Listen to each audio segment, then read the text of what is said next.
नमस्कार, मी करिश्मा. एलव्ही न्यूजच्या बातमीपत्रामध्ये आपल्या सगळ्या दर्शकांचे अगदी मनापासून स्वागत. आपण पाहत आहात एलव्ही न्यूज. करावं अशी विनंती करतोय.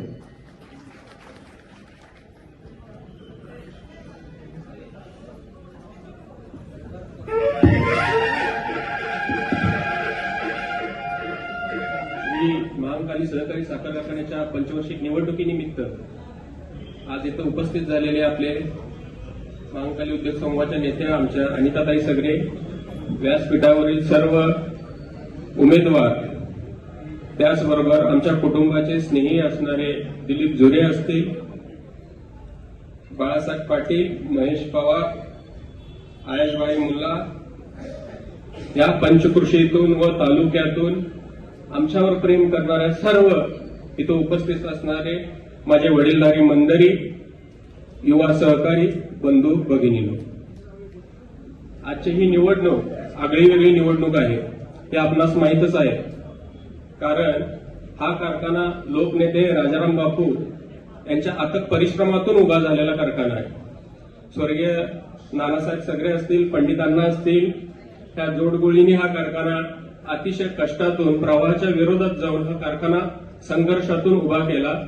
नंतरच्या काळात लोकनेते नानासाहेब सगरे यांनी आपल्या सहकार्यांना घेऊन हा कारखाना अत्यंत उत्तम पद्धतीने चालवला.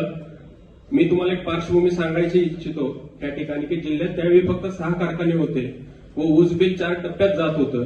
त्यामुळे कारखानदारी चालवत असताना सोपी होती.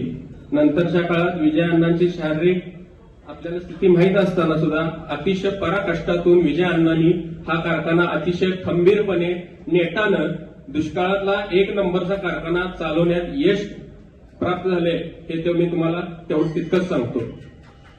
आज माझे वडील आहेत म्हणून मी बोलत नाही, पण आम्ही लहान असताना बघायचो की 16 वर्ष विजय अण्णा कारखान्याचे चेअरमन होते. आम्ही बघितले त्यांना किती त्रास व्याधी व्हायच्या, तरी पण ते कधी थांबले नाहीत, झोपले नाहीत आणि सतत कारखाना धुराडा पेटला पाहिजे, चालू राहिला पाहिजे, कुटुंब जगले पाहिजे, हे विजय अण्णांचं एक संकल्पना होतं हे मी तितकंच सांगतो. नंतरच्या काळात आपण सर्वांनी वहिनींवर जबाबदारी दिली. वहिनींनीही 2 वर्ष चालवण्याचा भरपूर प्रयत्न केला. त्यानंतर कोविड आलं, बँकेनं हा कारखाना ताब्यात घेतला. त्यानंतर गेले 7 वर्ष झाले, 2500 दिवस असतात 7 वर्षात.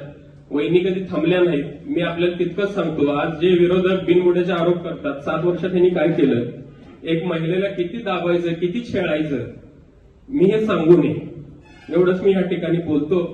आणि आपण सर्वांनी वेळात वेळ काढून आला. सगळे पुढचे प्रश्नांची उत्तर वहिनी स्वतः देतील, मी इथं गवाही देतो. आणि आपण असंच आपला आशीर्वाद, साथ अशीच राहू दे या ठिकाणी मी गवाही देतो. जय हिंद, जय महाराष्ट्र.